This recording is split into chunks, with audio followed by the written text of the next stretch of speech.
नमस्कार, आपका अखबार के संग में आपका स्वागत है। मैं हूं प्रदीप सिंह। तीनों विधानसभा के उपचुनाव थे, एक गुजरात में, एक मध्य प्रदेश में और एक बिहार में। 3 में से 2 सीटें भारतीय जनता पार्टी की थीं, बिहार में बांकीपुर और गुजरात की सीट। मध्य प्रदेश की दतिया सीट कांग्रेस ने जीती थी। कांग्रेस उम्मीदवार का चुनाव रद्द हो गया, उसके कारण उपचुनाव हो रहा है। बिहार में बांकीपुर की सीट खाली की भारतीय जनता पार्टी के राष्ट्रीय अध्यक्ष नितिन नबीन ने। राज्यसभा में चले गए, पार्टी के राष्ट्रीय अध्यक्ष बनने के बाद उसके कारण सीट खाली हुई। ये भाजपा की ट्रेडिशनल सीट रही है। यहां से इनके पिता 2 या 3 बार रहे हैं, 5 बार खुद नितिन नबीन रहे हैं।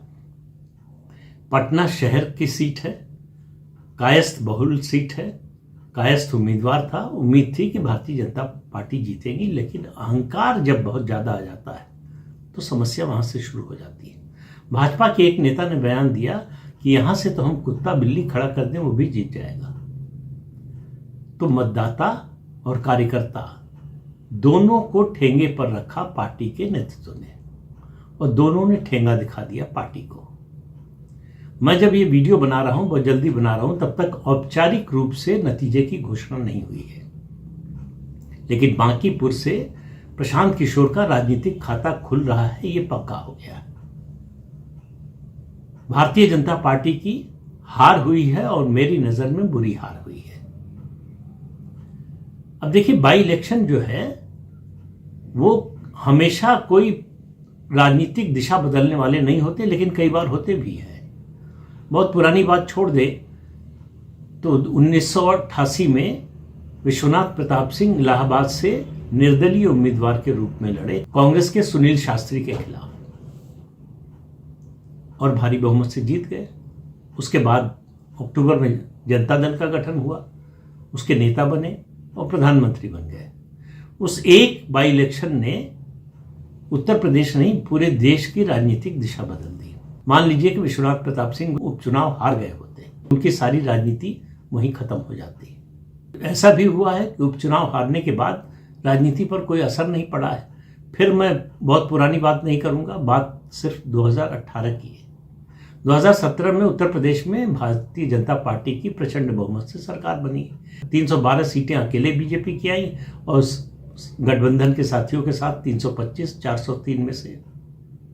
उसके बाद 2018 में गोरखपुर, जो मुख्यमंत्री योगी आदित्यनाथ की सीट थी लोकसभा की, और उसके अलावा फतेहपुर, जो उप मुख्यमंत्री केशव मौर्य की सीट थी लोकसभा की। दोनों पर उपचुनाव हुआ, क्योंकि योगी जी मुख्यमंत्री बन गए थे, केशव मौर्य जो है उप मुख्यमंत्री बन गए थे। भाजपा दोनों सीटें हार गई, लेकिन प्रदेश की राजनीति पर कोई असर नहीं पड़ा। देश की राजनीति की तो बात ही दूर है। तो हर उपचुनाव में हार जीत राजनीति बदल देगा, ऐसा होता नहीं है। लेकिन बिहार के मामले में अभी निश्चित रूप से नहीं कहा जा सकता। कुछ जो संकेत उभर कर आ रहे हैं उन पर गौर करना जरूरी है। एक, प्रशांत किशोर की पार्टी जन स्वराज पार्टी, जो अभी नवंबर 2025 में ही विधानसभा का चुनाव लड़ी थी, लगभग सभी सीटों पर एक भी सीट नहीं जीती। उस चुनाव में प्रशांत किशोर खुद उम्मीदवार नहीं बने थे, इस बार खुद उम्मीदवार बने। पहली बार चुनाव लड़े और जीत रहे हैं, और जीत रहे हैं ऐसी सीट से जो भाजपा की ट्रेडिशनली जो है बहुत मजबूत सीट है। और उन्होंने कहा कि किसी पार्टी का गढ़ नहीं होता, मतदाता का गढ़ होता है। बिल्कुल ठीक बात है। तो प्रशांत किशोर की राजनीतिक पारी की शुरुआत हो गई, और इसका पूरा श्रेय भारतीय जनता पार्टी के नेतृत्व को जाता है। इस उपचुनाव की परिस्थितियों पर जरा नजर डालिए।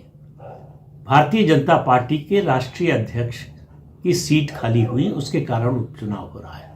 भारतीय जनता पार्टी ने पूरी ताकत लगा दी। बाहर से जो उनका तरीका है, सफल हो जाता है तो उसकी वाहवाही होती है, और असफल हो जाए तो फिर उसकी निंदा आलोचना शुरू हो जाती है। बाहर देश भर से जो है अपने नेताओं कार्यकर्ताओं को भेजा बांकीपुर, सब लोग लगे हुए थे। भाई, राष्ट्रीय अध्यक्ष जी का मामला था, कई केंद्रीय मंत्री लगे हुए थे, इसके बावजूद सीट जिता नहीं पाए।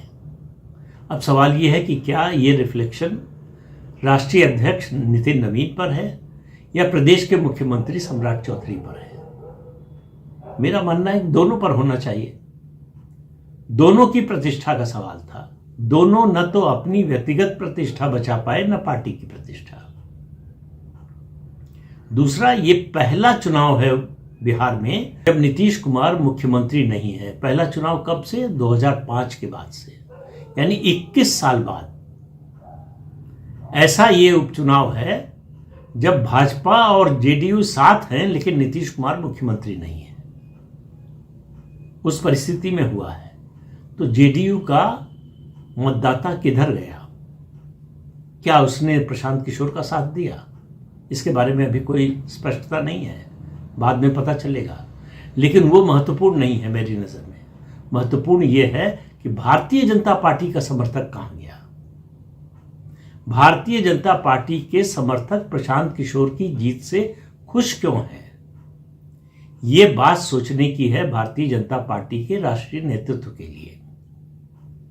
मेरा मानना है कि ये उपचुनाव का जो नतीजा है, ये भारतीय जनता पार्टी के कार्यकर्ताओं ने जवाब दिया है अपने राष्ट्रीय नेतृत्व को। भारतीय जनता पार्टी के कार्यकर्ताओं ने अपना दम दिखाया है राष्ट्रीय नेतृत्व को कि हमको कूड़ा करकट मत समझो, हमको ये मत समझो कि हम इधर से उधर कर देंगे, उधर से इधर कर देंगे, कहीं रख देंगे और तुम कुछ बोलोगे नहीं। अगर किसी फैसले में हमारी हिस्सेदारी नहीं होगी, अगर हमसे संवाद नहीं होगा, अगर हमारे सम्मान का ध्यान नहीं रखा जाएगा, तो हम भी सब कुछ भूलने के लिए तैयार हैं। ये संकेत अभी से नहीं, 2024 से मिल रहा है।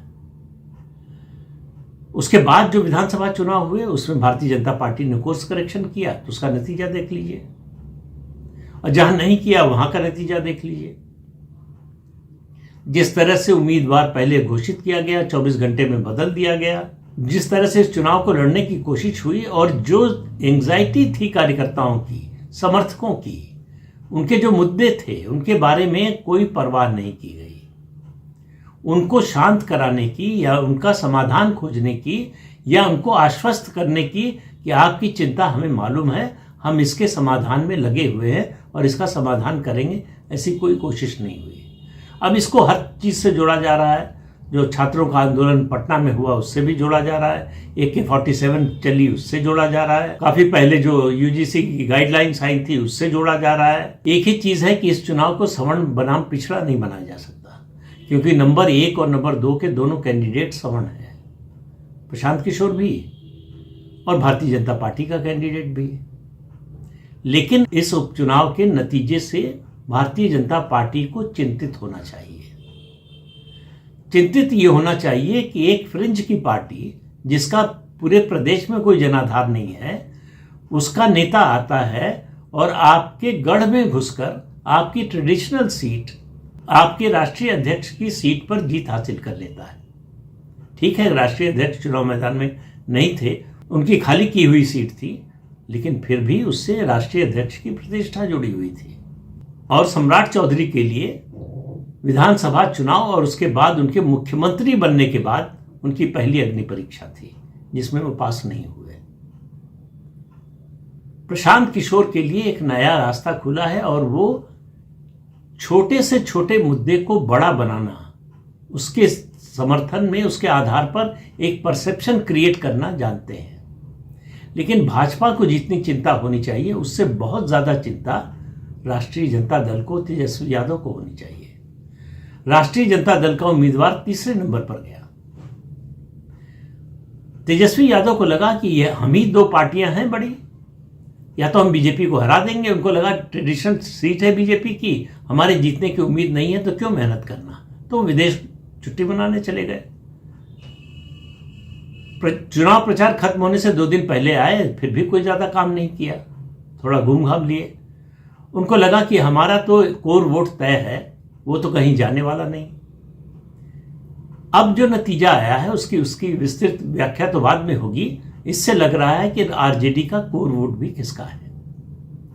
तो अगर नंबर 2 की पार्टी की जगह लेते हुए कोई नई पार्टी दिख रही है, तो ये सबसे ज्यादा चिंता की बात वो नंबर 2 की पार्टी की है, और वो है आरजेडी। आरजेडी का ग्राफ लगातार गिर रहा है बिहार में, और ये एक टर्निंग पॉइंट बन सकता है जहां से आरजेडी का सफाया होना शुरू हो जाए। ये जो टू पार्टी सिस्टम या टू अलायंस सिस्टम बिहार में बना हुआ था, उसको तोड़ रहा है ये उपचुनाव का नतीजा। प्रशांत किशोर इससे आगे अपनी कोई चुनावी धाक जमा पाएंगे, अपना जनाधार बढ़ा पाएंगे, ये अभी बड़ी दूर की बात है। एक निवाले से पेट नहीं भरता है। तो एक विधानसभा उपचुनाव जीत जाने से प्रशांत किशोर प्रदेश के या देश के बहुत बड़े नेता नहीं हो जाएंगे, लेकिन उनके पास कहने के लिए, दावा करने के लिए यह है कि भारतीय जनता पार्टी को उसके गढ़ में घुसकर हराया मैंने। ये उपलब्धि उनसे कोई छीन नहीं सकता और इसका गुणगान वो करेंगे। और उनका गुणगान करने के लिए इस देश का एक बड़ा बौद्धिक, राजनीतिक और पत्रकारों का वर्ग मौजूद है जो उनका ढोल पीटेगा आने वाले काफी लंबे समय तक। लंबे समय से मेरा मतलब है कुछ महीने तक, जब तक ये 7 राज्यों के विधानसभा चुनाव के नतीजे नहीं आ जाए। उसकी हर तरह की व्याख्या होगी, हर तरह से उसको बताने की कोशिश होगी कि कैसे बीजेपी ढलान पर है। एक बाई इलेक्शन हारने से बीजेपी हो या कोई पार्टी, वो ढलान पर नहीं चली जाती। उसके लिए बड़ा वातावरण चाहिए, जो 1988 में वीपी सिंह की इलाहाबाद में बाई इलेक्शन में जीत से हुआ था।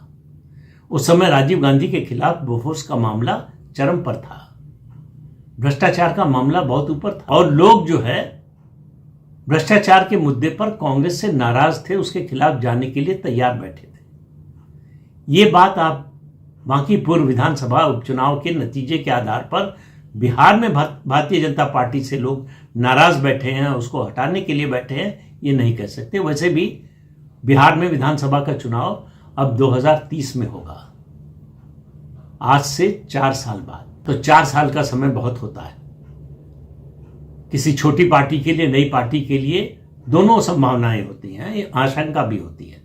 4 साल तक सरवाइव करना, सस्टेन करना मुश्किल होता है और 4 साल तैयारी का मौका मिलता है, ये अच्छी बात होती है। लेकिन सवाल यह है कि आरजेडी का क्या होगा। और लेकिन चर्चा जो होगी देश में इस समय, वो बीजेपी को लेकर होगी कि बीजेपी अपने अध्यक्ष की खाली हुई सीट, विधानसभा सीट नहीं जितवा पाई। और जो इस समय माहौल बना हुआ है, ये आंदोलन और दूसरे कारणों से, उसमें बीजेपी की हार जितनी बड़ी है, उससे उसको बहुत बड़ा करके दिखाया जाएगा, प्रस्तुत किया जाएगा। इसे बीजेपी की बहुत बड़ी हार और बहुत बड़ी चुनौती के रूप में पेश किया जाएगा और भारतीय जनता पार्टी को इसको चुनौती के रूप में लेना भी चाहिए। सीट हार गए, जीत गए, वो एक अलग प्रश्न है। उसके कार्यकर्ता उससे क्यों नाराज हैं, इस पर अगर भाजपा नहीं सोचेगी तो आने वाले समय में और मुश्किल का सामना करना पड़ेगा। तो इस अंक में इतना ही। अगले अंक में फिर मिलेंगे किसी नए मुद्दे के साथ। तब तक के लिए अनुमति दीजिए। नमस्कार।